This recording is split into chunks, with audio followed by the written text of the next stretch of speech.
Bismillahirrahmanirrahim. Assalamualaikum warahmatullahi wabarakatuh.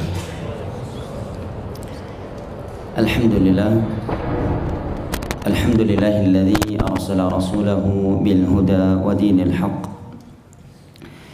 liyudhhirahu 'ala ad-dini kullihi walau karihal kafirun walau karihal musyrikun wa asyhadu an la ilaha illallah wahdahu la syarika lah iqraran bihi wa tauhida wa asyhadu anna Muhammadan 'abduhu wa rasuluhu sallallahu alaihi wa ala alihi wa sahbihi wa sallama tasliman katsira amma ba'da.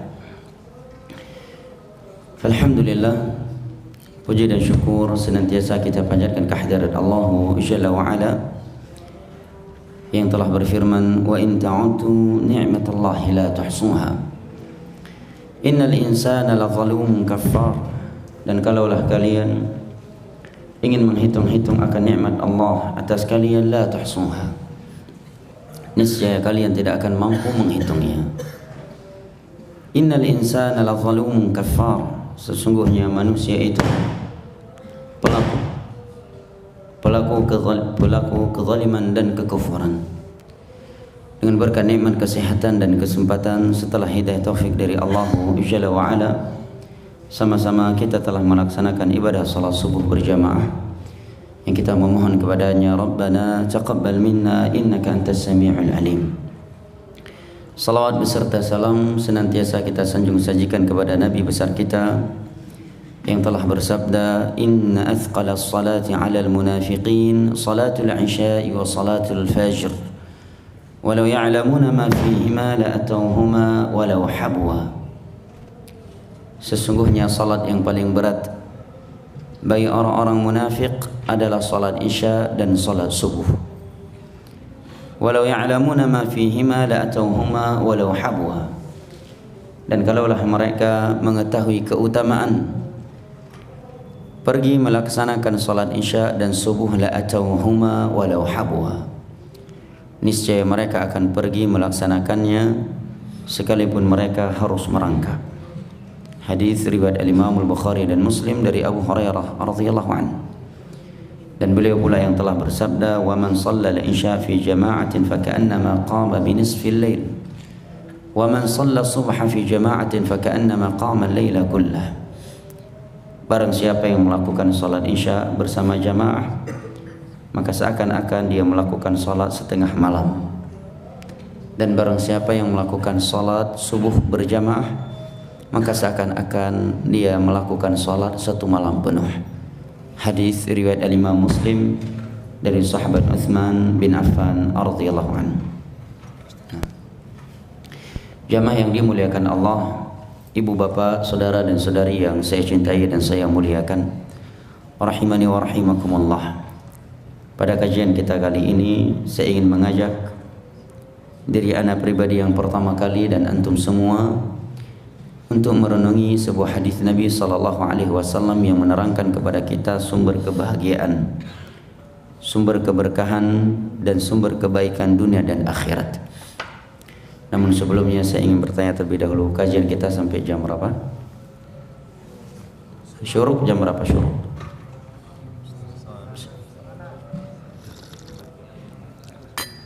Syuruk 5:30. Baik. Jam 6 atau setengah 6? Ada dua mazhab nih. Syuruk jam berapa? 5:30. Baik, kita akhiri dengan salat syuruk insyaallah. Yaitu sebuah hadis yang disahihkan oleh muhadditsul asr wa fariduhu al-Imam Al-Albani rahimahullahu taala dalam Sahih Ibnu Majah dari Ummu Salamah radhiyallahu anha, bahwa beliau menyatakan, kana Rasulullah sallallahu alaihi wasallam idza faragha min salati as-subhi yaqulu Allahumma inni as'aluka ilman nafi'an wa rizqan tayyiban wa 'amalan mutaqabbala. Dari Ummu Salamah radhiyallahu anha menerangkan bahwa dahulu Rasulullah sallallahu alaihi wasallam setelah salat subuh senantiasa berdoa kepada Allah dengan sebuah doa yang berbunyi, ya Allah, aku memohon kepadamu ilman nafi'an, ilmu agama yang bermanfaat. Yang kedua, wa rizqan tayyiban, rezeki yang baik. Dan yang ketiga adalah wa amalan mutaqabbala, adalah amalan yang diterima. Hadis ini memang sekilas hadis yang ringan bahasanya, pendek susunan kata-katanya, tetapi memiliki kandungan makna yang sangat dalam. Banyak pelajaran dan hikmah yang dapat kita petik dari hadis Nabi sallallahu alaihi wasallam yang mulia ini. Secara global, bahwa Nabi sallallahu alaihi wasallam di dalam hadis ini diterangkan oleh Ummu Salamah radhiyallahu anha mengawali harinya, membuka pintu harinya dengan meminta dan memohon kepada Allah Jalla wa'ala 3 kebaikan, 3 sumber keberkahan, sumber kebaikan dunia dan akhirat. Yang pertama, beliau meminta ilmu agama yang bermanfaat. Yang kedua adalah rezeki yang baik. Dan yang ketiga adalah amalan yang diterima. Ini adalah doa yang dengannya beliau mengawali hari beliau, yang dengannya beliau membuka pintu hari beliau. Mari kita renungi sejenak terkait 3 poin dari hadis Nabi sallallahu alaihi wasallam yang mulia ini. Sebelum Nabi sallallahu alaihi wasallam meminta rezeki yang halal, rezeki yang baik dan amalan yang diterima kepada Allah Jalla wa Ala, terlebih dahulu Nabi memohon kepadanya ilmu agama. Kenapa demikian? Karena ilmu agama adalah sumber kebaikan. Seorang tidak akan mungkin memperoleh kebaikan dunia dan akhirat tanpa ilmu agama. Diriwayatkan oleh Al-Imam Al-Bukhari dari Muawiyah ibnu Abi Sufyan. Ini satu-satu hadis Muawiyah ibnu Abi Sufyan dalam Sahih Bukhari yang beliau meriwayatkannya munfarida. Bahwa Nabi sallallahu alaihi wasallam bersabda, "May yuridillahu bihi khairan yufaqihu fid din." Barang siapa yang Allah inginkan kebaikan untuknya, maka Allah akan fahamkan dia, ya rahmukallah. Maka Allah akan fahamkan dia tentang agamanya. Al-Imam Ibnu Hajar Al-Asqalani rahimahullahu ta'ala di dalam Fathul Bari ketika mensyarah hadis ini menyatakan, "Faman utiyal ilma faqad utiyal khaira kullah, wa man hurimahu fahuwal mahrum." Barang siapa yang diberikan ilmu agama, maka sungguh telah diberikan untuknya kunci kebaikan. Dan barang siapa yang dijauhkan dari ilmu agama, maka sungguh dialah orang yang merugi di dunia ini. Al-Imam Ibnu Qayyim rahimahullahu ta'ala di dalam beberapa kitab beliau menyatakan, ma min khairin fid dunya illa wa min atharil ilm, wa ma min syarrin fid dunya illa min atharil jahl. Tidaklah ada sebuah kebaikan di dunia ini melainkan sebabnya adalah ilmu agama. Sebagaimana tidaklah ada kejelekan yang terjadi di permukaan bumi ini melainkan sebabnya adalah kebodohan. Apakah kejelekan dalam bab akidah? Maka menjerumuskan mereka ke dalam perbuatan syirik atau akidah-akidah kufriyah yang khurafat, menjerumuskan mereka ke dalam perbuatan-perbuatan bidah atau maksiat, melainkan kebodohan adalah sebabnya. Dan ilmu agama adalah sebab modal seseorang bisa menempuh perjalanan menuju surga.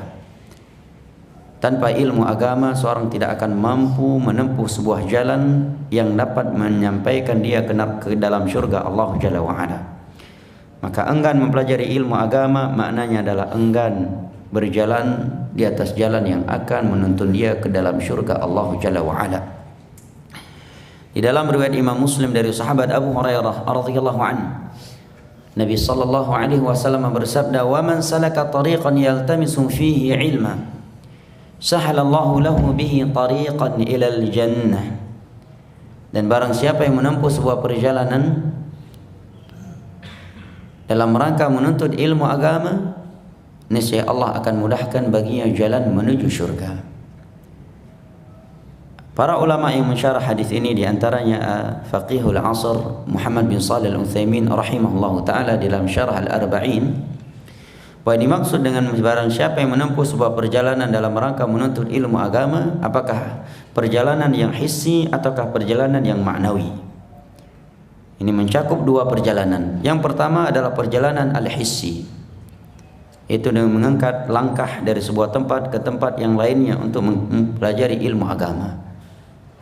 Jalan yang kedua adalah jalan yang ma'nawi, yaitu melakukan segala sarana yang bisa menyampaikan dalam ke ilmu agama Allah Jalla wa Ala, membaca, bertanya kepada orang yang berilmu, ataukah mendengar kajian-kajian yang ada melalui audio atau rekaman. Masuk dalam keumuman hadis Nabi di atas, wa man salaka tariqan yaltamisu fihi ilma sahalallahu lahu bihi tariqan ila al-jannah.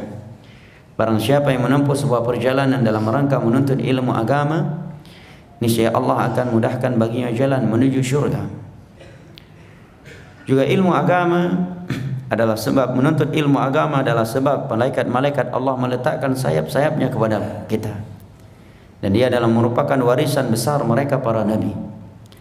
Di dalam sebuah hadis yang diriwayatkan oleh Al-Imam At-Tirmidzi dari sahabat Abu Darda radhiyallahu anhu dengan sanad yang sahih, Nabi sallallahu alaihi wasallam bersabda, wa innal malaikata la tad'u ajnataha li talibil ilmi ridan bima yatlub wa innal alim la yastaghfiranna lahu man fis samawati wal ardi hatta al hitan fi jawfil ma wa inna fadl al alim ala al abid ka fadl al qamari ala sa'ir al kawakib laylat al badr wa innal ulama warathatul anbiya wa innal anbiya lam yuwarrithu dinaran wala dirhama wa innama warrathul ilm faman akhadahu akhadha bihadhin wafir. Sesungguhnya malaikat-malaikat Allah meletakkan sayap-sayapnya. Makna meletakkan sayapnya satu dari beberapa makna. Yang pertama, ini kinayah dari tawadhu mereka para malaikat terhadapnya. Yang kedua, penjagaan mereka terhadapnya. Makna yang ketiga, bahwa malaikat-malaikat Allah akan duduk meliputi majlis yang dia hadiri tersebut. Maka Nabi SAW menyatakan bahwa para malaikat Allah meletakkan sayap-sayapnya kepada orang yang sedang berangkat menuntut ilmu agama sebagai bentuk tanda ridha, cinta kepada apa yang ia lakukan. Sesungguhnya seorang alim akan dimintakan ampunan untuknya oleh seluruh makhluk Allah yang ada di langit, oleh seluruh makhluk Allah yang ada di bumi, bahkan ikan-ikan yang ada di bawah kolong air. Sesungguhnya perbedaan antara alim dengan abid, ahli ibadah yang tidak alim, itu seperti perumpamaan antara bulan purnama dengan bintang-bintang yang ada. Jumlah bintang yang begitu banyak di langit tidak dapat mengalahkan cahaya satu bulan purnama. Demikianlah perbedaan antara alim dengan abid. 1000 bahkan 1.000.000 orang saleh berada di sebuah tempat, manfaatnya tidak bisa mengalahkan satu orang alim.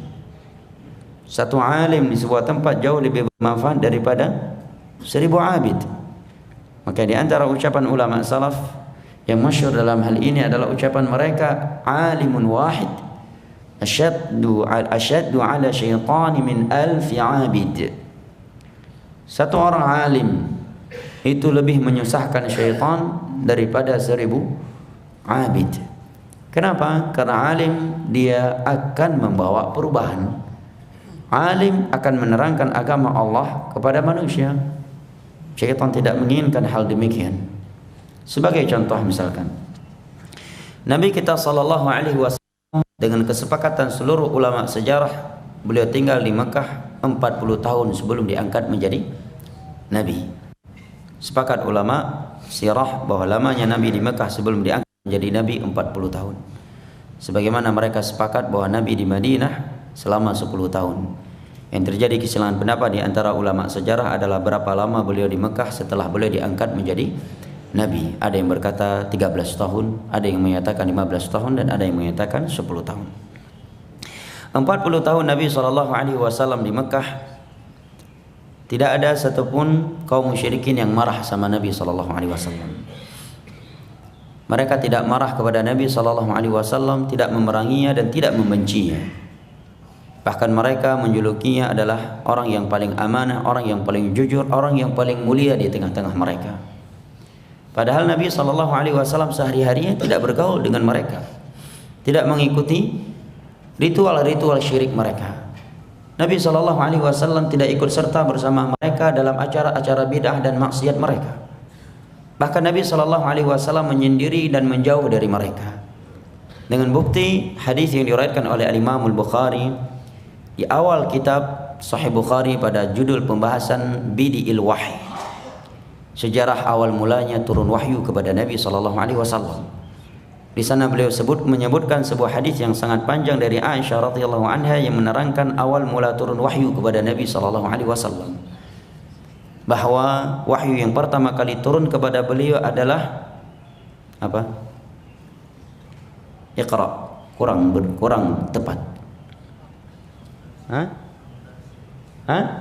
Al-Mudaththir, lebih tidak tepat lagi. Al-Alaq, kurang tepat. Saya tidak menyatakan tidak tepat, tapi kurang tepat. Siapa yang bisa mengungkapkan sebuah ucapan yang lebih tepat? Apa yang pertama kali turun kepada Nabi daripada wahyu? 5 ayat pertama dari surat Iqra. Kalau antum menyatakan Iqra, maka mencakup seluruh ayat dalam surat Iqra. Jelas ya? Tetapi 5 ayat pertama, karena bukan seluruhnya. Jelas ya? Ini ungkapan yang tepat. 5 ayat pertama dari surat Al-Alaq atau Iqra. Ini wahyu yang pertama kali turun kepada Nabi SAW. Nah, Aisyah radhiyallahu anha menyatakan, wa huwa yatahannatsu fi ghari Hira. Di saat itu Nabi SAW sedang menyendiri fokus beribadah di dalam gua Hira, menjalani sisa-sisa syariat Nabi Ibrahim alaihissalam. Syahidnya apa? Para ulama yang mensyarah hadis ini menerangkan bahwa di antara sebab Nabi SAW menyendiri di dalam gua Hira beribadah kepada Allah adalah untuk menyelamatkan dirinya dan menjauhkan dirinya dari lingkungan kaum musyrikin yang penuh dengan kesyirikan, kebid'ahan dan kemaksiatan. Tetapi tidak membuat kaum musyrikin marah sama Nabi, karena Nabi belum berdakwah. Begitu Nabi SAW diangkat menjadi Rasul dengan turunnya apa? Al-Mudaththir, kurang tepat.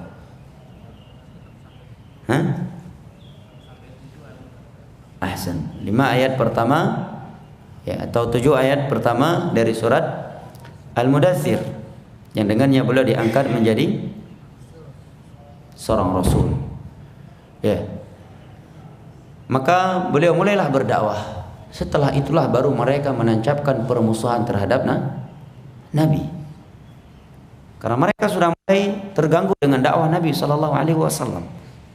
Karena orang yang membawa kebatilan pasti akan merasa terganggu dengan dakwah yang mengajak kepada kebenaran, otomatis. Walaupun yang mengajak kepada kebenaran tersebut tidak pernah menunjuk batang hidung dia, pasti dia akan terganggu. Itu otomatis. Tidak akan pernah ya ada dakwah yang mengajak kepada kebenaran tidak membuat keributan. Pasti akan ada keributan yang akan dilakukan oleh orang-orang yang merasa terganggu dengan dakwah tersebut. Tatkala Nabi SAW mengajak kepada tauhid dan menerangkan bahaya syirik, nah ini perkara yang paling besar, yang menurut mereka ini sebab perpecahan umat. Karena otomatis dengan Nabi mengajak kepada tauhid, menerangkan syirik, orang-orang yang tadi berbuat syirik tidak lagi melakukan kesyirikan, mulai mentauhidkan Allah dan akan berlepas diri dari ritual-ritual syirik. Mukmin dengan kafir pasti tidak akan lagi bersatu. Maka mereka mulailah menancapkan permusuhan dan peperangan terhadap Nabi SAW. Demikian pula ketika Nabi menerangkan ibadah-ibadah yang ada, maka mereka terusik. Karena manusia akan menilai umrah mereka tidak benar, karena tidak sesuai dengan syariat yang dibawa oleh Nabi sallallahu alaihi wasallam. Sedangkan umrah yang mereka lakukan selama ini beraneka ragam. Sampai disebutkan dalam sejarah ada salah satu dari sekte Quraisy menganggap umrah yang paling sempurna adalah tatkala mereka telanjang bulat di hadapan Ka'bah Allah Subhanahu wa taala. Dengan adanya Nabi sallallahu alaihi wasallam, akidah mereka yang penuh dengan kekufuran diperangi oleh Nabi sallallahu alaihi wasallam, diluruskan. Ibadah-ibadah yang mereka lakukan selama ini rupanya bertentangan dengan ajaran Allah Jalla wa Ala. Maka apa? Diluruskan oleh Nabi. Maka mulailah mereka menancapkan peperangan dan permusuhan kepada Nabi sallallahu alaihi wasallam. Yang tadinya Nabi adalah orang yang paling mulia, orang yang paling jujur, orang yang paling amanah, sekarang menjadi sahirun majnun. Dikatakan tukang sihir, orang yang gila, seorang penyair. Kenapa jamaah? Ini menerangkan kepada kita benarnya ucapan sebagian ulama salaf tadi. Alimun wahid asyaddu ala syaitani min alfi abid. Satu orang alim itu lebih menyusahkan syaitan daripada 1000 abid. Dan itu juga kita lihat di zaman sekarang. Andai kata ada abid yang dia ibadahnya sesuai dengan sunnah Nabi, dia ahli ibadah, ibadahnya sesuai dengan petunjuk Nabi sallallahu alaihi wasallam, tetapi dia tidak berdakwah, dia tidak mengajak manusia kepada sunnah Nabi, orang nggak marah sama dia. Ya, walaupun orang bicarakan dari belakang aja. Aneh boleh nggak pernah ikut bareng kita. Orang nggak marah. Coba kalau ada satu orang di sebuah lingkungan mulai mengajak masyarakatnya untuk mentauhidkan Allah, menyuruh mereka untuk memurnikan ketergantungan hati mereka hanya kepada Allah, menerangkan kepada mereka bahayanya dosa syirik, melahap berkah ke tempat-tempat keramat, melahap berkah ke kuburan-kuburan wali, habib dan yang semisal dengannya, menjadikan kuburan mereka sebagai perantara antara mereka dengan Allah dalam beribadah. Nah, ini bisa jadi terjadi perang dunia yang ketiga. Tidak mungkin tidak terjadi. Ya, sungguh tidak ada yang lebih hikmah dakwahnya daripada Nabi sallallahu alaihi wasallam. Sungguh tidak ada yang lebih lembut dakwahnya daripada dakwah Nabi sallallahu alaihi wasallam. Sungguh tidak ada yang lebih pandai dalam berdakwah daripada Nabi sallallahu alaihi wasallam. Tetapi begitu Nabi berbicara tentang tauhid, menerangkan bahayanya syirik, beliau orang yang paling mulia di tengah-tengah mereka. Bahkan ketika terjadi perselisihan di antara mereka siapakah yang paling berhak meletakkan Hajar Aswad, mereka memilih Nabi sallallahu alaihi wasallam yang meletakkannya. Begitu beliau berbicara tentang tauhid dan berbicara tentang bahayanya syirik, beliau harus meninggalkan bumi Allah, sudut bumi Allah yang paling mulia, yang paling agung, yang paling suci di permukaan bumi, yaitu Ka'bah. Kota Mekah yang di sana beliau dibesarkan, di sana beliau dilahirkan, dan Ka'bah diurus oleh keluarga besar beliau. Nenek moyang beliau yang mengurus Ka'bah. Beliau harus keluar meninggalkannya karena terusir. Sebab apa jemaah? Berbicara tentang tauhid, menyampaikan kebenaran. Maka bingung kita kalau ada orang yang menyatakan dakwahlah dengan hikmah, jangan sampai orang tersinggung. Ya akhi, kalau kita menyampaikan kebenaran yang datang dari Al-Quran dan hadis dengan pemahaman para sahabat Nabi SAW, pasti banyak orang yang tersinggung. Bahkan bukan sekedar tersinggung, pasti banyak orang yang akan tersungging. Bukan sekedar tersinggung, pasti banyak orang yang akan tersungging. Oke, Allah berfirman, Inna sanulqi alaika qawlan thaqila. Ucapan yang berat.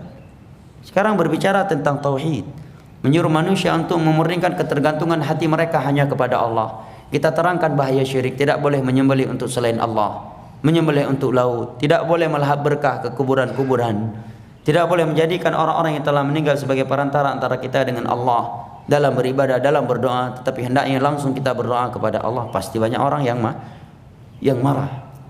Menerangkan pentingnya mengikuti petunjuknya Nabi SAW dalam beribadah, dan tidak boleh menjadikan perasaan, adat istiadat sebagai landasan dalam beribadah. Pasti akan banyak orang tersinggung, ya kan? Berbicara tentang halal dan haram juga banyak orang yang akan tersinggung. Bahkan kalau kita menjelaskan sifat salat Nabi aja banyak orang yang tersinggung. Kita sedang menerangkan sifat salat Nabi, tiba-tiba ada orang yang akan menyatakan, emangnya salat kalian aja yang benar? Udah pasti salat kalian aja yang diterima oleh Allah, salat orang lain nggak diterima. Padahal sedang dijelaskan hadis-hadis yang menerangkan sifat salat Nabi tanpa menunjuk batang hidung manusia bahwa salat kamu nggak benar. Tapi banyak orang yang tersinggung tatkala merasa salatnya itu tidak sesuai dengan apa yang dijelaskan dari hadis-hadis Nabi. Makanya kalau kita ingin bicara masalah agama Allah dengan syarat jangan ada yang tersinggung, maka sungguh tidak ada yang mampu berdakwah. Nabi pun tidak mampu. Ya. Nabi pun tidak mampu menyampaikan kebenaran, pasti banyak orang yang akan tersungging, bukan sekedar tersinggung. Maka berarti maknanya tidak perlu lagi berdakwah. Cukup saja bicara masalah syurga, indahnya syurga, bahayanya neraka, fadilah salat, fadilah baca Al-Quran, fadilah ke masjid. Jangan terangkan bahayanya syirik, bahayanya bidah. Ini namanya pembingungan terhadap umat dan khianat terhadap mereka. Karena kita menerangkan untuk mereka indahnya syurga, maka mereka pun merindukan syurga. Kemudian kita menerangkan kepada mereka bahayanya neraka, maka mereka pun mengkhawatirkan diri mereka terhadap neraka Allah. Tetapi tidak kita terangkan jalan menuju syurga. Yang mana jalan menuju syurga yang paling besar adalah tauhid dan mengikuti sunnah Rasulullah SAW dengan pemahaman para sahabatnya. Setelah kita menerangkan kepada mereka ngerinya neraka Allah Jalla wa'ala, tetapi kita diam, tidak berbicara tentang bahaya syirik, yang mana syirik adalah dosa yang dapat mengekalkan manusia dalam neraka Allah. Innahu may yusyrik billah faqad haramallahu alaihi al-jannata wa ma'wahu an-nar wa ma lidh-dhalimin min ansar. Apabila seorang mati membawa satu syirik saja dari syirik besar, umurnya 80 tahun, 70 tahun, 11 bulan 29 hari dia selalu bertauhid dan selalu ibadah sesuai dengan sunnah Nabi. Satu hari sebelum mati dia datang ke kuburan, menjadikannya sebagai perantara antara dia dengan Allah dalam beribadah, atau menyembelih untuk laut, atau menganggap ada orang wali-wali yang mengetahui perkara gaib. Selesai ibadah yang ia lakukan dengan ikhlas dan sesuai dengan sunnah Nabi tadi selama 70 tahun, 11 bulan 29 hari, itu hangus, tidak akan berguna, akan menjadi debu yang berterbangan di sisi Allah. Allah berfirman, wa qadimna ila ma amilu faj'alnahu haba'an mansura.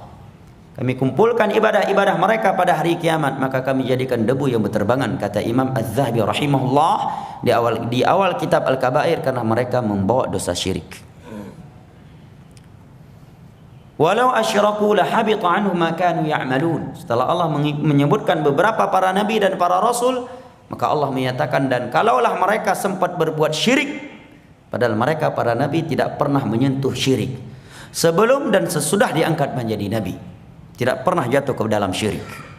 Adapun ucapan Nabi Ibrahim yang sebagian ahli filsafat menyatakan bahwa Nabi Ibrahim tidak kenal Allah sebelumnya, tatkala beliau melihat bintang menyatakan ini adalah Rabbku, kemudian bintang hilang, maka beliau menyatakan, ketika muncul bulan beliau menyatakan ini adalah Rabbku, kemudian ketika muncul matahari beliau menyatakan inilah Tuhanku.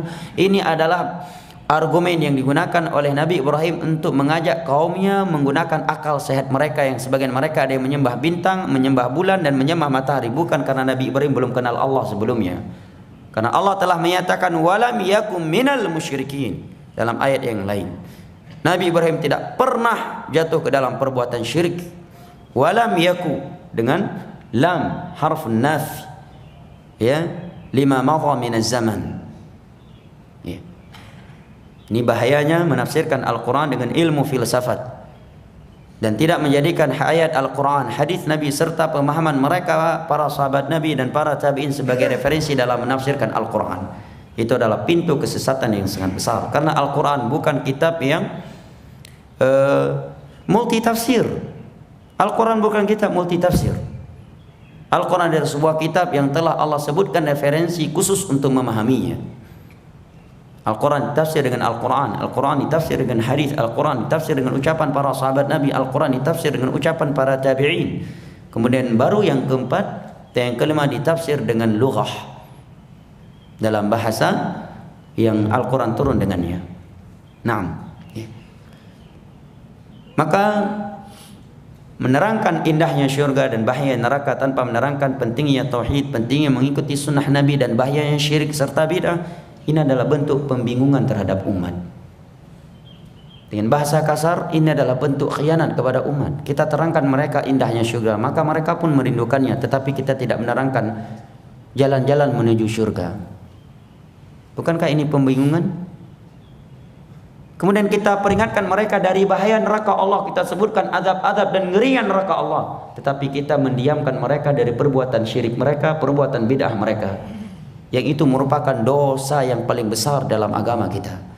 Karena setelah dosa syirik adalah langsung dosa bid'ah. Ini bentuk pembingungan dan bentuk khianat terhadap umat. Dan itu ciri-ciri ulama su, kata para ulama. Dan itu ciri dai-dai yang tidak jujur dalam berdakwah. Membiarkan umat bergelimang dengan syirik dan bid'ah. Dan sebab berbicara tentang bahaya syirik dan bid'ah lah Nabi kita sallallahu alaihi wasallam diusir dari Mekah. Walaupun manusia menilai itu dakwah yang ekstrim, padahal itu adalah bentuk rahmat kepada mereka. Karena dengan mereka meninggalkan dosa syirik, maka mereka telah lepas dari dosa yang bisa menyebabkan kekekalan mereka di dalam neraka Allah Jalla wa Ala. Wa laqad uhiya ilaika wa ila alladhina min qablika la in asharta la yahbatanna 'amaluka wa la takunanna minal khasirin. Innahu may yushrik billah fa ka'annama kharra minas sama'i fatakhtafuhu at-tayru aw tahwi bihi ar-rihu fi makanin sahiq. Innahu may yushrik billah faqad harrama Allahu alaihi al-jannata wa ma'wahu an-nar wa ma lidh-dhalimin min ansar. Wa idh qala Luqmanu li ibnihi wa huwa ya'idhuhu ya bunayya la tusyrik billah inna asy-syirka la dhulmun 'adzim. Wa iyyakum wa muhdatsatil umur fa inna kulla muhdatsatin bid'ah wa kulla bid'atin dhalalah wa kulla dhalalatin fin-nar. Sekian dalil-dalil dari Al-Quran dan hadis menerangkan prinsip di atas. Nah, kita kembali lagi kepada hadis Abu Darda tadi, bahwa Nabi SAW menyatakan perumpamaan antara alim dengan abid itu seperti bulan purnama dengan bintang-bintang yang ada. Kemudian Nabi menyatakan sesungguhnya mereka para ulama adalah pewaris para nabi, dan para nabi tidak pernah mewarisi dirham dan dinar, tetapi yang mereka warisi adalah ilmu agama. Maka barang siapa yang mengambilnya, maka sungguh telah mengambil warisan mereka para nabi dan para rasul. Dan majelis ilmu agama adalah sumber ketenangan jiwa, penenang jiwa, penentram hati, penghibur lara adalah majelis ilmu agama. Ketenangan jiwa yang akan kita peroleh di dalam majelis ilmu agama itu tidak akan pernah bisa dibeli dengan dunia beserta isinya. Majelis ilmu agama adalah sumber rahmat. Majelis ilmu agama adalah sebuah majelis yang dihadiri dan diliputi oleh malaikat-malaikat Allah. Dan menghadiri majelis ilmu agama sebab Allah menyebutkan nama-nama kita di hadapan malaikat-malaikat yang ada di sisinya. Di dalam sebuah riwayat ini diriwayatkan oleh Imam Muslim dari Abu Hurairah radhiyallahu anhu, Nabi sallallahu alaihi wasallam bersabda, "Wa majtama'a qaumun fi baitin min buyutillah yatluna kitab Allah wa yatadarasunahu fima bainahum illa nazalat alaihimus sakinah wa ghasyiyatuhumur rahmah wa hafathumul malaikah wa dzakarahumullahu fi man indah." Dan barang siapa yang berkumpul, dan tidaklah ada sebagian manusia berkumpul di rumah Allah membacakan ayat-ayat Allah, mempelajarinya sesama mereka, melainkan akan turun untuk mereka as-sakinah, ketenangan ilahi. Dan itu kita rasakan ketika kita berada di majelis ilmu agama. Bisa terlupakan oleh kita perkara-perkara yang telah menyesakkan dada kita sebelum kita menghadiri majelis ilmu agama. Perkara-perkara yang telah membuat hati kita ini hampir pecah dari urusan-urusan dunia. Begitu kita hadiri majelis ilmu agama, kita nyaman, kita tenang, dan terlupakan oleh kita perkara-perkara tersebut. Begitu kita keluar dari majelis ilmu agama, baru ingat bahwa hari ini hutang akan ditagih. Ya, belum punya uang tuh beli pempes anak-anak. Ya, sakinah, ketenangan ilahi di majelis ilmu agama. Saking sakinahnya majelis ilmu agama, sebagian orang kajian baru 15 menit, kepalanya sudah menunduk ke bawah, menerangkan sakinah sudah begitu sempurna pada dirinya. Ya, sebagian mereka memang benar-benar seperti yang diucapkan oleh pepatah, bahwa padi itu semakin berisi semakin menunduk. Demikianlah sebagian mereka. Ya, semakin berjalan daripada menit di dalam kajian, maka kepalanya semakin menunduk seperti padi tadi. Semakin berisi, semakin menunduk. Ya. Ini merupakan sakinah yang Allah berikan kepadanya, tetapi salah menempatkannya. Nazalat alaihimus sakinah, turun untuk mereka as-sakinah. Wa ghasyiyatuhumur rahmah, tercurahkan untuk mereka rahmat. Maka kalau kita ingin hati kita lembut, majelis ilmu agamalah tempatnya. Dan itu kita rasakan tatkala dulu kita tidak mengenal majelis ilmu agama, nikmatnya duduk di majelis ilmu agama, betapa kasarnya kita dengan istri kita, betapa kasarnya kata-kata kita dengan anak-anak kita, betapa kerasnya hati kita. Tetapi dengan sering kita menuntut ilmu agama, hadir di majelis ilmu agama, otomatis kita akan lebih penyayang, akan lebih lembut kepada anak istri kita. Kita akan lebih penyayang, akan lebih lembut terhadap kedua orang tua kita, tetangga kita, kerabat kita, dan sahabat-sahabat kita. Itu otomatis.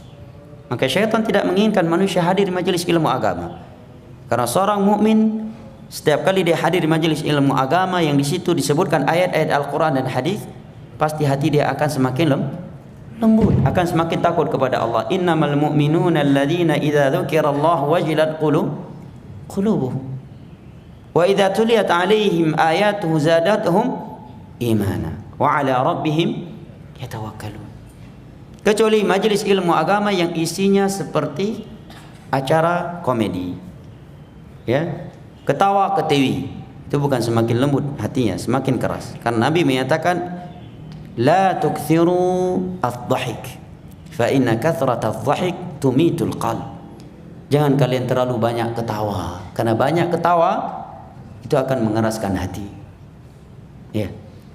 Majelis ilmu sebenarnya bukan majelis ilmu, sebagian itu adalah majelis tawa tertawa, majelis ketawa ketiwi. Ya, sekarang banyak manusia senang dengan majelis seperti itu. Ya. Kalau ada kajian yang serius isinya ayat hadis ucapan ulama, bagus sih kajiannya, tapi tegang banget. Bagus sih, tapi tegang banget, ngantuk gitu. Begitu ada kajian ketawa ketiwi, lucu, kocak, masya Allah, segar ya habis kajian beliau, lucu, kocak banget. Kalau kajian seperti itu 5 jam kita kuat duduk. Udah terbalik mindset manusia. Pada tujuan menghadiri majelis ilmu agama, kata Allah, innamal mu'minuna alladzina idza dzukirallahu wajilat qulubuhum, agar hati kita itu semakin takut kepada Allah. Wa idza tuliyat alaihim ayatuhu zadatum imana, agar bertambah iman kita dengan mendengar ayat Al-Quran, hadis Nabi. Bertambah pengetahuan, otomatis akan bertambah iman dan akan memperbaiki amalan. Wa ala rabbihim yatawakkalun, dan agar tawakal kita kepada Allah, ketergantungan hati kita makin murni hanya untuk Allah. Itu tujuan menghadiri majelis ilmu agama. Naam. Maka Nabi SAW menyebutkan bahwa majelis ilmu agama itu turun rahmat. Maka sungguh bahagia orang-orang yang berada di majelis ilmu agama. Sebagian mereka, subhanallah, kedermawanan yang membuat mereka demikian. Mereka siap rumah mereka itu dijadikan majelis ilmu agama, didatangi oleh saudara-saudaranya dari kalangan kaum muslimin dan muslimin. Dan itu nggak mudah jamaah ya, menjadikan rumah sebagai majelis ilmu agama. Konsekuensinya banyak, terkadang patah satu bunga, ya kan, hilang sendal, salah pakai mungkin, ya kan, dan seterusnya. Ini bentur nikmat yang Allah, anugerah yang Allah berikan kepada sebagian orang. Wa hafathumul malaikah, yang ketiga kata Nabi, mereka diliputi oleh malaikat-malaikat Allah. Adakah majelis yang seperti ini, yang dihadiri dan diliputi oleh makhluk-makhluk suci Allah? Tidak ada makhluk yang suci kecuali para malaikat. Hanya mereka lah yang dilabelkan oleh Allah dengan firman-Nya, la ya'sunallaha ma amarahum wa yaf'aluna ma yu'marun, senantiasa menjalankan perintah Allah dan tidak pernah bermaksiat kepada Allah. Itu hadir di majelis ilmu agama. Saya yakin kalau antum bisa duduk di depan seorang raja, antum bisa betah berjam-jam. Tiba-tiba antum diundang duduk di samping Raja Salman, senang apa enggak? Oh, kan main, ya kan? Nggak usah, jangankan dari depan Raja Salman, mungkin dengan presiden yang kafir aja banyak orang yang senang duduk bisa selfie bersama dia, ya kan? Ini duduk bersama makhluk-makhluk suci Allah Subhanahu wa taala, para malaikat, majelis ilmu agama. Tidak bisa dibeli dengan dunia beserta isinya. Modalnya adalah keikhlasan dan kesungguhan, keterendahan hati. Karena orang yang sombong dan egois tidak akan mungkin duduk di majelis ilmu agama. Karena dia akan duduk dengan beraneka ragam dari manusia. Kayak ilmu agama itu akan mendidik seorang untuk rendah hati. Ketika dia duduk di dalamnya, di sampingnya ada saudaranya, tetangganya yang dia anggap orang yang paling miskin. Mungkin dia menganggap tetangganya tersebut memiliki pekerjaan yang rendahan. Supaya dia harus duduk sama-sama mendengar. Ya, bahunya bersentuhan dengan saudaranya yang miskin, yang berkulit hitam, yang berbeda suku dengannya. Ini akan melahirkan jiwa korsa sesama kaum muslimin. Dan akan melahirkan sifat rendah hati sesama mereka. Majelis ilmu agama, maka dihadiri oleh malaikat-malaikat Allah. Mereka diliputi oleh malaikat-malaikat Allah. Lebih dari itu kata Nabi SAW, wa dzakarahumullahu fi man 'indah. Dan Allah menyebutkan mereka di hadapan malaikat-malaikat yang ada di sisinya. Setiap kali kita hadir di majelis ilmu agama, setiap kali itu nama kita didengar oleh Jibril alaihissalam, terdengar oleh malaikat Mikail, oleh malaikat Israfil, dan oleh malaikat-malaikat Allah lainnya yang ada di sisinya. Adakah majelis yang lebih mulia seperti ini? Sungguh tidak ada, jemaah. Dan juga di antara keutamaan ilmu agama, bahwa ilmu agama itu akan menyelamatkan seseorang dari fitnah yang terjadi, yang sedang terjadi atau yang akan terjadi. Terkadang seorang selamat dikarenakan sebuah hadis yang dia ketahui. Sebagai contoh, di masa Nabi SAW atau setelah Nabi meninggal, ada fitnah yang disebut dengan waqa'atul jamal. Fitnah Jamal. Pertikaian yang terjadi antara Ali dan Aisyah radhiyallahu anha. Namun sebelumnya perlu saya ingin ingatkan bahwa kejadian ini kata para ulama, kalau mungkin dibungkam, jangan diriwayatkan. Tapi itu sesuatu yang tidak mungkin bisa dilakukan. Yang kedua, bahwa pertikaian yang terjadi di antara mereka semua yang mendapatkan pahala. Karena sebagian mereka mujtahid kemudian benar, maka dia mendapatkan 2 pahala. Sebagian mereka mujtahid kemudian keliru, maka dia mendapatkan 1 pahala. Bukan didasari hawa nafsu yang ada di dalam hati mereka, sebagaimana itu tuduhan Syiah terhadap mereka para sahabat Nabi SAW. Ini harus selalu disampaikan ketika ingin menerangkan fitnatul jamal atau fitnatul sifin. Kalau tidak, akan menanamkan buruk sangka di hati sebagian hadirin terhadap para sahabat Nabi, dan itu dosa besar, dan itu ciri munafik. Ada kebencian di dalam hati mereka terhadap para sahabat. Walladzina ja'u min ba'dihim yaquluna rabbana ighfir lana wa li ikhwanina alladzina sabaquna bil iman wa la taj'al fi qulubina ghillan lil ladzina amanu. Ini ciri para orang mukmin. Tidak ada kedengkian dalam hati mereka terhadap para sahabat Nabi. Nah, waqatul jamal dikatakan jamal karena di saat itu Aisyah menunggangi onta. Jamal artinya onta. Makanya kalau ngasih nama anak itu tanya-tanya dulu lah ke ustaz. Jangan asal, yang penting ngarap dikit. Siapa namanya? Jamaluddin. Onta agama artinya. Ya. Coba.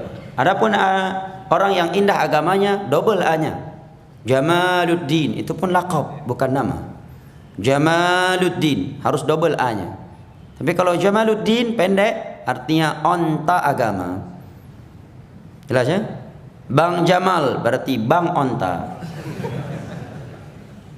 Kecuali A-nya di double. Makanya tanya dulu lah kalau ngasih nama. Harus bagian orang itu yang penting ngarap. Yang penting ngarap, walau kana ngawuron. Ya kan? Karena sebagian mereka demikian. Ya.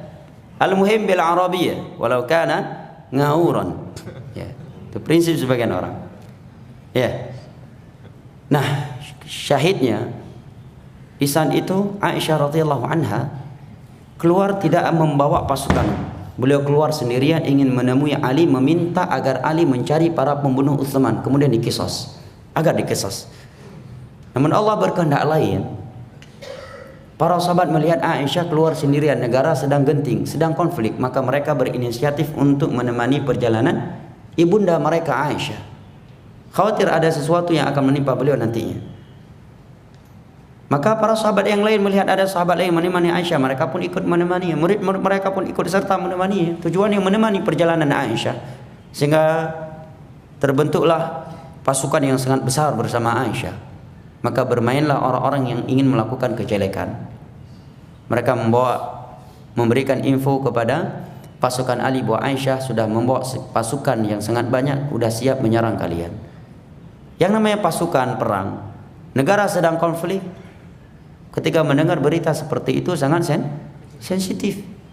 Kita aja yang terkadang ketika ada teriakan maling langsung kita pukul, padahal bukan maling, ya kan? Karena kondisi. Terjadilah pertikaian yang menyebabkan sebagian para sahabat Nabi meninggal dalam kejadian tersebut. Syahidnya, di antara yang tidak ikut nimbrung ke dalam fitnah itu adalah seorang sahabat Nabi yang bernama Abu Bakrah radhiyallahu anhu.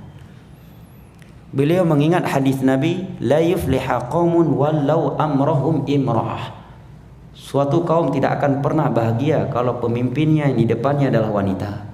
Beliau melihat Ina Aisyah di depan. Walaupun ini otomatis yang tidak dibentukkan dengan sengaja. Maka beliau ingat ini fitnah pasti ini. Maka beliau langsung menjauh. Maka tangan beliau selamat dari darah para sahabat Nabi. Dan juga ketika di masanya Hasan dan Muawiyah, ketika Ali radhiyallahu anhu telah meninggal, dan kita tahu fitnah Siffin bertahun-tahun terjadi, ya, pertikaian perselisihan yang cukup panjang. Begitu Ali meninggal, 2 bulan khilafah dipegang oleh siapa? Putra beliau Hasan. Maka Abu Bakrah bergegas mendatangi Hasan. Beliau menyampaikan, wahai Hasan, aku mendengar kakekmu, siapa? Rasulullah sallallahu alaihi wasallam. Aku mendengar kakekmu bersabda, inna bani hadha sayyidun yuslihu Allahu bihi baina ta'ifatain 'azimatain minal muslimin qatalatha. Sesungguhnya ibni hadha, ini menerangkan cucu boleh dipanggil bunai. Sesungguhnya anakku ini, cucu boleh dipanggil anak, ya, dalam Islam. Sesungguhnya anakku ini Hasan adalah tokoh yang kelak Allah akan mendamaikan dengannya 2 kelompok besar kaum muslimin yang sedang bertikai. Hasan langsung paham, cerdas. Beliau langsung paham apa maksud Abu Bakrah membawakan hadis ini untuk beliau. Maka langsung bergegas dan mendatangi Muawiyah, khilafah saya berikan untuk anda, saya mengalah. Maka tahun tersebut menjadi tahun perdamaian. Yang sebelumnya akan terancam akan terjadi pertumpahan darah yang luar biasa. Disebut sebagai tahun perdamaian. Sebabnya apa jamaah? Ilmu agama. Sebuah hadis Nabi sallallahu alaihi wasallam. Apa yang menyelamatkan ahlus sunnati wal jamaah, orang-orang yang mengikuti manhajus salaf dari paham khawarij, dari aksi-aksi yang akan menumpahkan darah kaum muslimin, aksi-aksi yang politis, aksi-aksi yang onar, yang bisa menyebabkan pertumpahan darah sesama kaum muslimin, aksi-aksi yang membenturkan rakyat dengan penguasa, aksi-aksi yang hanya menumbuhkan permusuhan dan kebencian di hati-hati kaum muslimin sesama mereka. Apa yang menyelamatkan mereka Ahlussunnah wal Jamaah, para salafiyun, adalah ilmu agama yang ada bersama mereka. Ini yang menyebabkan mereka selamat dari aksi-aksi itu. Ilmu agama jamaah. Sebagaimana kebodohan itu terkadang menjadi sebab kita mati terbunuh karena kebodohan kita sendiri, sehingga kita mati konyol. Sebagaimana yang diriwayatkan oleh Al-Imam Al-Bukhari dan Muslim dari sahabat Abu Sa'id Al-Khudri radhiyallahu an, Nabi bersabda, "Qad kana qablakum rajulun qatala 99 nafsa fasala an 'alami ahli al-ardi fadulla 'ala rahib فأتاه فقال إني قتلت 99 نفسا فهل لي من توبة قال لا فأيس منه فقتله فكمل به 100 ثم سأل عن عالم أهل الأرض فدل على عالم فقال إني قتلت 100 نفس فهل لي من توبة قال ومن يحول بينك وبين توبة قال انطلق إلى أرض كذا وكذا فإن بها أناسا يعبدون الله فاعبد الله معهم ولا ترجع إلى أرضك فإنها أرض سوء. Nabi menerangkan bahwa di zaman Bani Israel ada seorang yang bertaubat dan dia sebelumnya telah membunuh 99 orang. Dosa yang luar biasa. membunuh 99 orang. Maka dia pun bertaubat. Ketika dia bertobat, dia pun bertanya, di manakah orang yang paling berilmu? Lihat tanda taufik Allah untuk orang ini. Dia tidak bertanya di manakah orang yang paling saleh, karena orang yang saleh belum tentu bisa memperbaiki ibadah orang lain. Orang yang saleh belum tentu dia bisa memperbaiki akidah orang lain, apalagi menjawab syubhat-syubhat. Ya, kalau dia nggak punya ilmu, antum punya syubhat, antum bertanya ke dia, akhirnya dia pun ikut bingung bersama anda. Akhirnya bertambah satu korban baru lagi. Ya kan? Karena dia nggak punya ilmu. Maka dalam hadis ini Nabi menyebutkan, dia bertanya, di manakah orang yang paling berilmu? Kalau ada orang yang berilmu dan orang yang lebih berilmu, cukupkan diri anda dengan yang lebih berilmu. Dan itu tidak tercela selama anda tidak melarang orang lain belajar kepada selain orang yang paling berilmu tersebut dari orang-orang yang berilmu dan berada di atas akidah dan manhaj yang benar. Itu akhlak yang mulia. Dan prinsip yang bagus dalam menuntut ilmu agama. Dia bertanya, di manakah orang yang paling berilmu? Bukan sekedar di manakah orang yang berilmu, apalagi hanya sekedar bertanya di manakah orang yang paling saleh. Tetapi dia diarahkan kepada ahli ibadah yang disangka sebagai orang yang berilmu di masa itu. Dia pun menceritakan bahwa aku telah membunuh 99 jiwa. Apakah masih ada pintu taubat untuk saya? Maka orang ini menjawab, tidak ada lagi. Kamu sudah membunuh 99 orang, sekarang baru mau taubat? Kata para ulama, inilah kondisi mayoritas, bahkan rata-rata ahli ibadah yang tidak mendapatkan, yang tidak terbimbing dengan ilmu agama, yang tidak berada di atas aqidatus salaf. Rata-rata mereka ketika berfatwa di atas perasaan.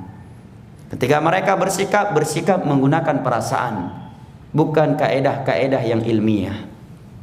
Masa tidak boleh? Masa harus demikian? Ini kan demi menegakkan keadilan. Ini dalam rangka al-amru bil ma'ruf. Sampai kapan kita biarkan Indonesia seperti ini? Menggunakan perasaan. Bukan mengkaji bagaimana sih menurut Al-Quran dan hadis menyikapi penguasa yang seperti ini. Bagaimana sih menurut para sahabat Nabi, para tabi'in, tabi'ut tabi'in, 4 imam madzhab dalam menyikapi penguasa yang zalim. Menggunakan perasaan. Dan yang kedua, kata para ulama, rata-rata ahli ibadah yang tidak memiliki ilmu agama, yang tidak dibimbing oleh akidah yang benar, rata-rata dia ujub, menyangka dirinya yang paling sempurna. Ketika melihat orang lain seakan-akan yang nampak neraka semuanya. Dia aja yang layak masuk surga, yang lain semua dalam neraka seakan-akan. Bahkan sebagian mereka membuat murid-muridnya seperti budak sahaya. Tidak ada kerendahan hati sedikit pun dari mereka. Padahal Nabi saja dikatakan oleh Allah, wakhfid janahaka liman ittaba'aka minal mu'minin. Wahai Nabi Muhammad, rendahkan diri kamu untuk murid-murid kamu dari kalangan kaum mukminin. Sebagian mereka orang-orang yang dikatakan ahli ibadah, dengan tanda kutip ucapan dan perbuatan mereka serta sikap mereka seakan-akan mengesankan bahwa kunci surga itu hanya di tangan dia dan yang semodel dengan dia. Dan bahwa seakan-akan orang lain tidak akan mungkin masuk surga kalau tidak berlutut di bawah dia. Dibuat orang lain. Bahkan sebagian mereka marah kalau ada orang masuk majelis ilmu agama tanpa membungkuk. Bahkan sebagian mereka ada yang marah ketika ada orang yang berjabat tangan dengannya dan tidak mencium tangannya. Inilah kondisi mereka, orang-orang yang ahli ibadah dengan tanda kutip, tetapi tidak berada di atas aqidatus salaf. Tidak dibimbing oleh akidah yang berdasarkan Al-Quran dan hadis dengan pemahaman para sahabat Nabi sallallahu alaihi wasallam. Lihat di sini, dia menjawab menggunakan perasaan. Pada pintu taubat belum tertutup. Kita jangan melihat kepada banyaknya dosa, tetapi hendaknya kita melihat kepada rahmat Allah ketika menerangkan pintu taubat. Matahari belum terbit dari barat, nyawa yang ditarik belum sampai ke kerongkongan. Apa yang membuat dia menyatakan tidak ada lagi pintu taubat? Melainkan perasaan, karena dia melihat udah bunuh orang 99 orang, sekarang baru murtobat. Kagak ada lagi. Kagak ada taubat lagi buat lo. Maka kata Nabi, ini orang pun putus asa. Gua udah bunuh 99 orang dan gua sekarang mau tobat. Ini orang bilang gak ada lagi pintu tobat buat gua. Putus asa dia akhirnya. Akhirnya dia berinisiatif, saya bunuh aja nih orang. biar genap korban pembunuhan saya 100 orang. Karena tidak membunuh lagi pun saya tetap tidak akan diterima taubatnya. Akhirnya berpikir untuk membunuhnya. Maka kata Nabi, dia pun membunuhnya, maka genaplah korban pembunuhan dia menjadi 100 orang. Kata para ulama, ini orang mati terbunuh sebab apa jamaah? Kebodohan dia kan. Kalau dia berilmu pasti nggak akan begitu jawabannya. Pasti seperti yang kedua ini. Kata Nabi, kemudian dia pun kembali bertanya, di manakah ada orang yang paling berilmu? Barulah setelah itu dia diarahkan kepada orang yang berilmu sesungguhnya. Dia pun menceritakan, wahai alim, aku telah membunuh 100 orang. Apakah masih ada pintu tobat untukku? Maka alim ini menjawab, apa yang menghalangi kamu untuk bertobat dengan Allah? Bertobatlah antara kamu dengan Allah. Lihat ini kejujuran seorang alim. Oh, kamu bertobat sama Allah, nanti biar saya kirim Al-Fatihah. Bayar ke ini ya? Enggak. Ya kalau Al-Fatihah aja 2,5 juta. Ya tambah Al-Baqarah dikit, doa-doa dikit. Nantilah jumpa sama asisten saya, berapa negosiasi aja sama beliau. Enggak. Apa yang menghalangi engkau untuk bertobat antara engkau dengan Allah? Pergilah engkau ke sebuah tempat, di sana ada manusia yang mentauhidkan Allah, tauhidkanlah Allah bersama mereka. Dan jangan kamu kembali ke daerahmu, karena daerahmu adalah daerah yang buruk. Murni dakwah, ya kan? Memang dakwah yang benar itu orang yang bisa orang yang punya akal sehat, yang hatinya tidak berisi dengki, pasti bisa melihat mana dakwah yang benar. Orang yang hatinya tidak ada kedengkian, dia pasti bisa menilai dakwah yang benar. Dakwah salaf jelas dari zaman dulu sampai hari kiamat, isinya itu aja, tidak akan pernah baru. Yang mereka terangkan adalah isi Al-Quran, isi hadis Nabi, menerangkan kepada manusia pentingnya tauhid, bahayanya syirik, pentingnya mengikuti sunnah Nabi, bahayanya bid'ah. Menerangkan kepada mereka fikih halal dan haram berdasarkan Al-Quran dan hadis. Tidak sedikit pun mereka menjadikan ucapan mereka sebagai dasar hukum, sebagai dasar dakwah. Tidak ada nilai-nilai politik dalam kajian mereka. Murni mengajak mereka manusia untuk menyembah Allah, memurnikan ketergantungan hati mereka hanya kepada Allah, memurnikan pengikutan mereka kepada Nabi SAW. Walaupun si murid setelah ikut kajian tidak berjabat tangan dengan sang ustadz, dia nggak akan marah. Karena tujuan dia mengajak mereka agar mereka kenal kepada Allah, walaupun mereka tidak kenal sama dia yang telah memperkenalkan mereka dengan Allah Subhanahu Wa Taala. Lihat dai di sini, jelas jawabannya. Nampak orang-orang yang mengajak kepada jalan Allah Jalla wa'ala. Dengan kajian-kajian awal-awalnya surga neraka, ujung-ujungnya nomor sekian.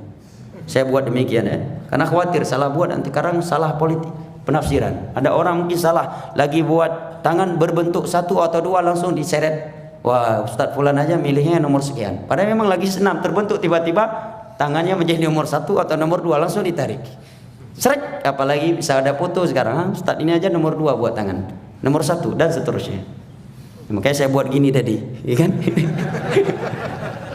Biar nggak diambil, ya, pemahaman yang keliru. Ini orang mati terbunuh sebab apa jamaah? Kebodohan.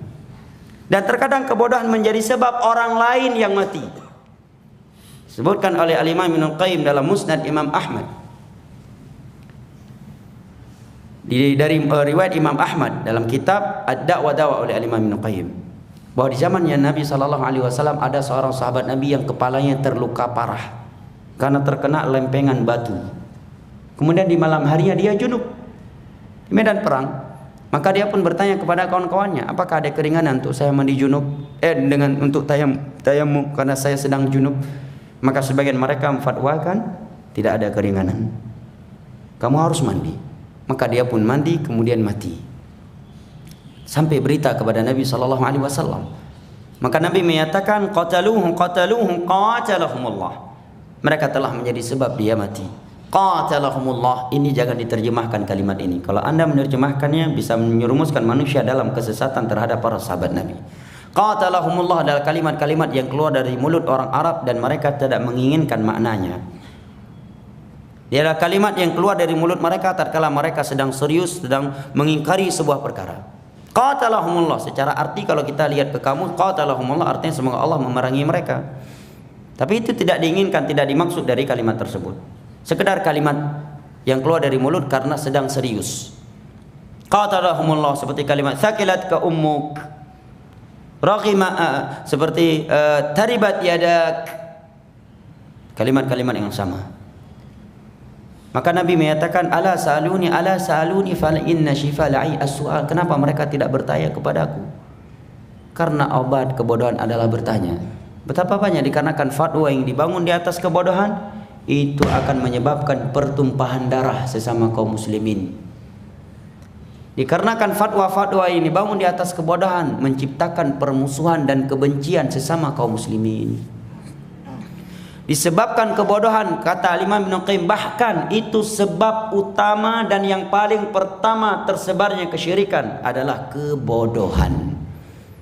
Adalah kebodohan terhadap akidah Islam. Taib, ini poin yang pertama. Baru poin pertama aja, udah jam 5:30 ya. Baik, kita akhiri dengan ringkas. Yang kedua, Nabi SAW memohon rezeki yang halal.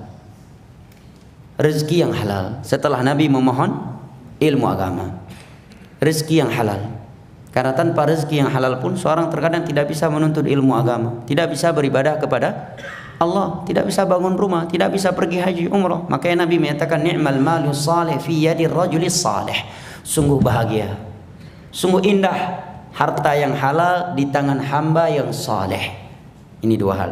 Hartanya halal di tangan orang yang soleh, menunjukkan apabila dia soleh, hartanya bukan dari yang halal, berarti dia nggak akan bahagia dunia akhirat. Hatinya nggak akan pernah nyaman ya. Atau sebaliknya, hartanya halal tetapi dia tidak soleh, juga tidak akan bahagia tatkala dia tidak menggunakannya di jalan yang Allah ridhai. Kapan dia akan bahagia dengan harta yang halal? Tatkala dia soleh. Definisi saleh itu adalah orang yang ketaatannya lebih banyak daripada maksiatnya. Karena tidak ada satupun manusia di dunia ini yang bersih dari maksiat. Maka kita harus semangat bekerja dan mencari uang yang halal, jamaah. Dan ketika kita bekerja, hendaknya kita hadirkan dalam hati kita nilai-nilai yang mulia dalam bekerja. Kita ingat dengan kita bekerja, bahwa kita bekerja ini atas perintah Allah untuk mencari nafkah. Maka menjadi nilai ibadah itu akan menghibur kita ketika kita lelah sedang bekerja. Kalau enggak bisa stres, jamaah, kita bekerja itu. Ada sebagian orang yang memang pekerjaannya memeras otak, saraf. Orang lain lihat dia senang luar biasa pakai kena jasnya, kena dasi, sepatu yang tersemir begitu licin, lalat saja bisa jatuh tersungkur kalau kena sepatunya yang begitu licin. Tapi sebenarnya dia sendiri stres karena pekerjaan yang memeras otak. Maka perlu kita hadirkan dalam hati kita nilai-nilai ibadah dalam bekerja. Kita ingat dengan kita bekerja, saya bisa berinfak, saya bisa membantu fakir miskin, anak saya, istri saya bisa beli mobil. Dengan beli mobil, hujan-hujan saya bisa pergi kajian, istri saya bisa bebas buka aurat dalam mobil. Dengan saya punya mobil, saya bisa mengajak teman-teman ke kajian. Ada tetangga yang butuh kendaraan, istrinya persalinan, bisa saya pinjamkan ya. Dengan mobil saya lebih nyaman daripada sepeda motor. Saya sambil mobil bisa store Al-Quran, anak saya mendengarnya, istri saya menyimaknya, saya bisa mendengar radio. Masya Allah, kalau nilai-nilai seperti ini kita hadirkan ketika kita bercita-cita ingin beli mobil, ingin punya rumah, menjadi mulia. Tidak sia-sia. Tidak sia-sia. Islam tidak pernah mengajarkan kita untuk hidup miskin, sebagaimana Islam tidak pernah mencela kekayaan. Kemiskinan bukanlah sebuah keutamaan secara zatnya, sebagaimana kekayaan juga bukan sebuah celaan. Tetapi yang terpuji adalah orang yang fakir tatkala dia sabar, dan orang yang kaya tatkala dia bersyukur. Islam tidak menyuruh kita kepada kekayaan, kepada kemiskinan, sebagaimana Islam tidak melarang kita dari kekayaan. Tetapi Islam menyuruh kita untuk selalu bertakwa kepada Allah, bersyukur dan bersabar. Nilai-nilai seperti ini harus hadir, jamaah, dan harus semangat bekerja. Nabi menyatakan, la in yahtatima ahadukum, apabila salah satu di antara kalian keluar mencari kayu-kayu bakar, kemudian dia jual sehingga dengannya dia bisa menafkahi keluarga, itu lebih baik. Bahkan Nabi SAW menyatakan, kana Zakaria najjara. Nabi Zakaria itu kerjanya adalah mencari kayu-kayu bakar kemudian menjualnya. Kalau bahasa kita orang sekarang, mencari barang-barang bekas kemudian dia jual. Yang penting halal. Kita nggak perlu minder. Biarlah orang merendahkan kita dengan sebuah pekerjaan, selama pekerjaan yang kita lakukan adalah pekerjaan yang halal, karena kemuliaan itu di tangan Allah Subhanahu wa taala, bukan di tangan manusia. Daripada kita memiliki sebuah pekerjaan yang dengan pekerjaan tersebut manusia memuliakan kita, tetapi di sisi Allah kita sedang mensetubuhi ibu kandung kita sendiri karena kita sebagai karyawan riba. Itu apa? Mulia di sisi manusia, tetapi kita dimurkai oleh Allah Jalla wa'ala. Siapa yang bisa lari dari hukuman Allah kalau Allah yang telah mengejarnya? Dan kita harus semangat bekerja, jemaah. Bahkan ada pembahasan oleh sebagian ulama, mana lebih afdal, fokus beribadah sunnah atau fokus bekerja. Sebagian ulama ada yang berpendapat fokus bekerja lebih afdal daripada fokus beribadah sunnah. Kenapa? Dengan Anda bekerja punya uang, orang lain bisa fokus beribadah sunnah. Betul enggak? Sebagai contoh, dan itu fakta, dan itu hal yang terpuji. Itu dalam bentuk mewujudkan firman Allah, wa ta'awanu 'alal birri wat taqwa. Sekarang kalau tidak ada yang bekerja, tidak ada donatur, semuanya jadi ustadz, nggak mungkin dakwah berjalan. Kecuali si ustadz bawa sepeda motor, ya nggak perlu isi bensin, tapi air kamar mandi diisi ke tangkinya, bisa jalan motornya. Ya kan? Semua jadi ustadz. Nggak ada yang jadi donatur, bisa jalan dakwah? Nggak bisa. Ya kan? Tapi dengan adanya seorang donatur, dia bangunkan masjid, orang bisa ibadah. Ya, dengan uangnya dia bisa memfasilitasi masyarakatnya untuk belajar agama. Menjadi sebab orang lain bisa berdakwah. Dengan uang dia, orang lain bisa berdakwah, orang lain bisa belajar, orang lain bisa beribadah. Tapi kalau dia sekedar fokus ibadah, tidak punya harta, ya hanya untuk dirinya. Ini alasan sebagian ulama yang berpendapat demikian. Ya, maka di zaman para sahabat ada sebagian mereka fokus bekerja untuk membantu saudaranya yang fokus belajar. Seperti dalam riwayat Tirmidzi dari Anas bin Malik radhiyallahu anhu, Anas bin Malik menyatakan, kana akhwani ala ahdi Nabi sallallahu alaihi wasallam.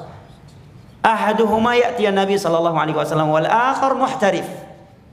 Ada dua orang bersaudara di masa Nabi, satunya fokus menuntut ilmu di sisi Nabi, satunya lagi fokus bekerja, membiayai dia dan keluarganya. Suatu ketika yang bekerja ini mengeluh kepada Nabi, ya Rasulullah, saya fokus bekerja cari nafkah, saudara saya ini fokus belajar di sisimu, saya menanggung dia.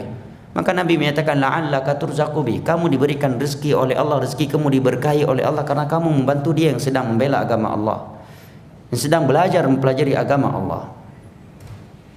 Maka ya, sisihkan harta kita untuk agama Allah, jemaah. Apakah untuk orang yang belajar atau untuk orang yang mengajarkan ilmu agama? Sungguh kalau tidak ada sifat saling bahu-membahu di antara orang miskin dengan orang yang kaya, antara ustadz dengan antara para penceramah, para dai dengan orang-orang yang memiliki kelebihan harta, demi Allah agama Allah tidak akan tersampaikan. Nabi SAW ketika ingin berdakwah, Utsman langsung menyatakan, saya kasih 600 ekor onta ya Rasulullah. Ya. Dengan ada yang saling ta'awun di antara kita, yang ilmu dengan ilmu, yang harta dengan hartanya, yang jabatan dengan jabatannya, yang punya jabatan dengan jabatan, yang punya kekuatan dengan kekuatannya, maka akan tegak agama Allah Jalla wa'ala, akan tegak dakwah tauhid ini, dan akan tegak dakwah sunnah ini. Tatkala semua kita menjalankan firman Allah, wa ta'awanu 'alal birri wat taqwa, maka kita harus semangat bekerja, jemaah. Kita didik murid-murid kita itu bermental mandiri, bermental pekerja, dan mereka harus kita didik untuk siap bekerja apapun, walaupun dia sekedar menjadi penyapu jalanan umum. Selama itu halal, dia harus pede, jangan minder, harus kita didik demikian. Jangan pernah merasa rendah, malu karena sebuah pekerjaan yang rendah menurut manusia padahal dia halal dalam agama. Dan jangan pernah dia merasa mulia dengan sebuah pekerjaan yang menurut manusia itu pekerjaan yang hebat padahal itu pekerjaan yang haram. Ini harus kita didik. Jangan kita didik murid-murid kita bermental pengemis. Ini pendidikan yang tidak baik. Nabi mendidik para sahabatnya untuk bekerja. Bahkan Umar setiap hari bisa hadir di majelisnya Nabi SAW. Beliau punya seorang tetangga Ansor, bergantian datang ke Nabi. Kalau Umar yang pergi, maka orang ini yang jualan. Hasilnya bagi dua dengan Umar. Pulang Umar kasih ilmu buat dia dalam Sahih Bukhari. Besoknya dia yang pergi ke Nabi SAW, fokus belajar. Umar yang jualan, hasil jualan bagi berdua. Masya Allah punya tangga-tangga seperti ini. Tapi jarang dapat. Ya, zaman sekarang ini berapa untuk? Aduh, cuma 7.000. Berapa untuk 30.000? Ya, Ya, investasi ustadz bisa hancur. Kejujuran. Tapi itulah bukti mereka bekerja. Abu Talha, beliau tidak mengungguli para sahabat yang lain dari sisi ilmu. Beliau dikalahkan oleh Abu Hurairah dari sisi ilmu agama. Tetapi beliau mengalahkan Abu Hurairah dari sisi infaknya. Sebagian mereka bisnismen. Ya, keluar dari Madinah ke Syam, internasional sudah ya, Syam dengan Madinah. Ada sebagian mereka seperti Abu Ruqayyah, pelaut. Sekian minggu tidak jumpa sama Nabi. Tetapi mereka dimanapun mereka berada, mereka selalu bertakwa kepada Allah Jalla wa'ala. Pekerjaan yang mereka lakukan adalah pekerjaan yang halal. Ya, karena jadi syarat masuk surga itu bukan harus jadi ustadz, harus jadi seorang santri. Ya, semuanya hendaknya mengambil bagian masing-masing. Yang pelautnya tetap bertakwa kepada Allah dan memikirkan untuk agama Allah, berpikir untuk agama Allah. Yang polisi juga berpikir untuk agama Allah, apa yang bisa saya buat untuk agama Allah. Paling tidak maksiat-maksiat yang saya lakukan, ya Allah hapus dengan saya membela agamanya. Seorang TNI juga demikian, seorang PNS, seorang tukang beca, ya, kemudian tukang bangunan, ya, pengusaha dan seterusnya, semua berpikir untuk agama Allah. Tegak agama Allah ini jamaah. Tegak agama Allah ini. Nah, kemudian yang terakhir Nabi SAW meminta amalan yang diterima. Kenapa? Karena di sana ada amalan-amalan yang tidak diterima. Bahkan terkadang ada amalan yang menjadi sebab seorang terseret ke dalam neraka Allah. Hal ataka haditsun ghashiyah wujuhu yawma idzin khashiyah. Apa ayat setelahnya? Amilatun nasibah. Pas setelahnya tasla naran hamiyah. Amilatun nasibah, dua penafsirannya. Ada dua penafsiran di kalangan ulama. Yang diantaranya amilatun nasibah, dia telah lelah beramal ketika di dunia beribadah. Tasla naran hamiyah, rupanya amalan-amalan dia itu menyeretkan dia ke dalam neraka Allah tatkala tidak ikhlas dan tidak sesuai dengan sunnah Nabi. Karena amalan yang tidak ikhlas dan namun sesuai dengan sunnah Nabi, dia akan menjadi al-amalus syirki. Jatuh ke dalam syirik. Syirik besar atau syirik kecil kalau nggak ikhlas. Atau dia ikhlas tetapi tidak sesuai dengan sunnah Nabi, maka dia menjadi al-amalul bid'i, amalan yang bid'ah. Islam adalah agama yang mementingkan kualitas dalam ibadah, bukan agama yang sekedar mengajak siapa yang paling banyak beribadah. Allah berfirman, tabarakalladzi biyadihil mulku wa huwa ala kulli syai'in qadir, alladzi khalaqal mauta wal hayata liyabluwakum ayyukum ahsanu amala, bukan aktsarukum amala. Ahsanukum amala, kata Fudail bin Iyadh yang dinukilkan oleh Imam Ibnu Katsir di bawah ayat ini adalah akhlasukum wa aswabukum, yaitu siapa yang paling sesuai, siapa yang paling ikhlas dan siapa yang paling sesuai dengan sunnah Nabi. Man amila amalan laisa alaihi amruna fahuwa rad. Barang siapa yang melakukan sebuah amalan yang tidak sesuai dengan tuntunan kami, maka amalan tersebut tertolak. Syekh Utsaimin menyatakan ketika mensyarah hadis ini sesuai dengan sunnah Nabi dalam 4 hal. Yang pertama al-kaifiyah, yang kedua al-adadiyah, yang ketiga az-zamaniyah, yang keempat al-makaniyah. Sesuai caranya, jumlahnya, waktunya dan tempatnya. Maka doa ini hendaknya kita hafal dan kita hafalkan kepada anak-anak kita. Allahumma inni as'aluka ilman nafi'an wa rizqan thayyiban wa amalan mutaqabbala. Ya Allah, aku memohon kepadamu ilmu agama yang bermanfaat. Karena ada ilmu agama yang tidak bermanfaat tatkala tidak diamalkan, karena Nabi menyatakan Al-Qur'anu hujjatun laka aw 'alaika. Al-Qur'an akan membelamu atau akan menjadi malapetaka terhadapmu. Wa rizqun thayyiban, dan rezeki yang halal, karena ada rezeki yang tidak halal maka dia tidak baik, dia hanya mendatangkan malapetaka untuk dunia dan akhirat kita. Yang ketiga wa amalan mutaqabbala, amalan yang diterima. Apabila 3 ini jamaah kita diberikan oleh Allah, sungguh kita bahagia dunia akhirat. Ya, kita punya waktu-waktu untuk menuntut ilmu agama dan juga sebagian waktu kita mencari rezeki yang halal. Ya, kemudian kita sebagian waktu melakukan amalan-amalan soleh, bahagia kita. Man amila salihan min dzakarin aw untha wa huwa mu'min falanuhyiyannahu hayatan thayyibah wa lanajziyannahum ajrahum bi ahsani ma kanu ya'malun. Barang siapa yang melakukan amal soleh, apakah dia seorang lelaki ataukah seorang wanita, dan dia memiliki akidah yang benar, iman, maka kami akan berikan untuknya kehidupan yang indah. Jangan pernah mimpi hidup bahagia kalau tidak berakidah benar dan tidak memiliki amal saleh. Kami akan berikan untuknya kehidupan yang indah dan kami akan berikan untuknya pahala lebih besar dari apa yang mereka lakukan. Sungguh indah jam. Sebagian waktu kita nuntut ilmu agama. Ada waktu untuk nuntut ilmu agama, kita hadir majelis. Waktu bekerja, kita bekerja, cari uang, cari nafkah. Nggak bisa hadir majelis ilmu agama, kita mendengar dari sarana-sarana. Atau paling tidak kita membantu. Saya nggak bisa hadir. Kamu mau hadir, nggak ada uang nih, berangkat. Saya bantu antum. Berangkat. Sehingga pahala dia menuntut ilmu agama mengalir kepada kita 100% tanpa mengurangi pahala dia. Ad-dalu 'alal khair kafa fa'il. Afwan, saya nggak bisa dakwah Ustaz. Saya cuma bisa membantu dari sini, dari sisi itu. Ad-dal 'alal khair kafa'ili, yang menunjukkan kepada jalan kebaikan, pahala yang sama seperti orang yang melakukannya. Sebagian waktu yang lain kita beramal. Ada waktu untuk sholat tahajud, kita tahajud. Waktu sholat duha, kita sholat duha. Punya kesempatan untuk menjaga sholat rawatib, kita menjaga sholat rawatib. Sungguh bahagia jemaah. Sungguh indah hidup kita. Ilmu agama, rezeki yang halal, dan amalan yang diterima. Inilah sumber kebahagiaan, sumber keberkahan. Selain dengan ini kita nggak akan pernah bahagia. Dunia akhirat kita akan sengsara. Karena Allah telah menggaris dalam Al-Quran bahwa kunci kesuksesan hanyalah dengan menjalankan firman, merealisasikan firman Allah, wa may yuti'illaha wa rasulahu faqad faza fawzan azima. Barang siapa yang senantiasa taat kepada Allah dan Rasulnya, maka sungguh dia telah memperoleh kesuksesan yang besar. Dalam hadis Nabi menggaris dengan sabdanya, qad aflaha man aslam wa ruziqa kafafan wa qanna'ahu Allah bima atah. Hadis riwayat Imam Muslim dari Abdullah bin Amr bin As radhiyallahu anhuma. Sungguh telah beruntung orang yang diberikan Islam. Penyebutan Islam mencakup seluruh agama, isi agama Islam. Orang yang diberikan nikmat agama, taat kepada Allah, memahami akidah yang benar, ibadah yang benar, fikih yang benar, dan dia diberikan harta yang mencukupkan, harta yang cukup. Dan yang ketiga, diberikan sifat merasa cukup terhadap pemberian Allah. Karena kalau sifat yang ketiga ini tidak ada, harta sebanyak apapun tidak akan pernah nampak cukup. Kiranya ini yang dapat saya sampaikan pada kejadian kita hari ini. Semoga bermanfaat, dan kita memohon kepada Allah yang telah mengumpulkan kita di rumahnya yang mulia ini pada kegiatan kali ini yang mulia ini, agar kembali mengumpulkan kita di dalam syurga firdausnya di hari kiamat kala. Amin ya rabbal alamin. Wa sallallahu ala nabiyyina Muhammad wa ala alihi wa sahbihi wasallam, wa akhiru da'wana anil hamdulillahi rabbil alamin. Pas ya, jam 6 ya. Baik.